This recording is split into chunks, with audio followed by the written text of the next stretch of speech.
two things. Number one is I'm using this as a piece of paper, as a board, okay, small enough.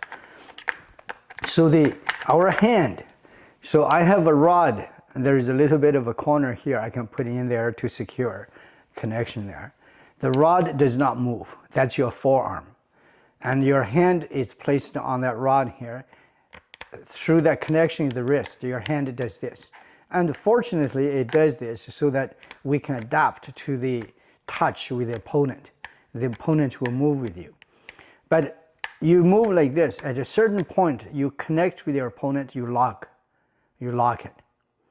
Once you lock it, then you and your opponent's, whichever body part you are touching, will be welded into one. That forces remember this move on your opponent is continuous.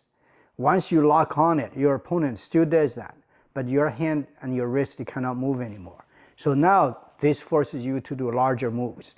The move has to come from the elbow, not your wrist anymore. The elbow is behind. So now those moves will be overall this big, larger chunk.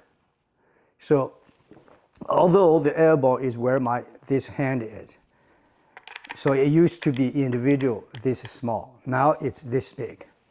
And when it's this big, although you only see a rod there, the elbow, but the size is this entire sphere of influence, this entire area. So in a way that you are much bigger than before. So this is the method. This is what we take into consideration. So now the second part is once you lock, you move from behind. So let's say I move my body, but my front is locked onto my opponent. This is to show I'm moving my body. The other part is if the opponent moves like this here, I cannot allow this move from my wrist. So I have to adjust myself here. This is the reference is I said, sometimes we use front wheel drive, sometimes we use rear wheel drive.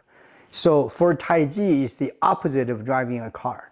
The car started at the very beginning with the rear wheel drive to make the energy efficient because there wasn't enough power to make the car drive a heavy load with a front wheel drive.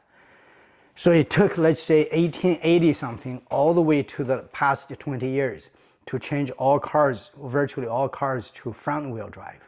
Before, even when I was driving in the 80s, all cars were rear wheel drive. So one thing we used to do in wintertime is to put a lot of sandbags in the trunk to weigh it down, otherwise it spins. So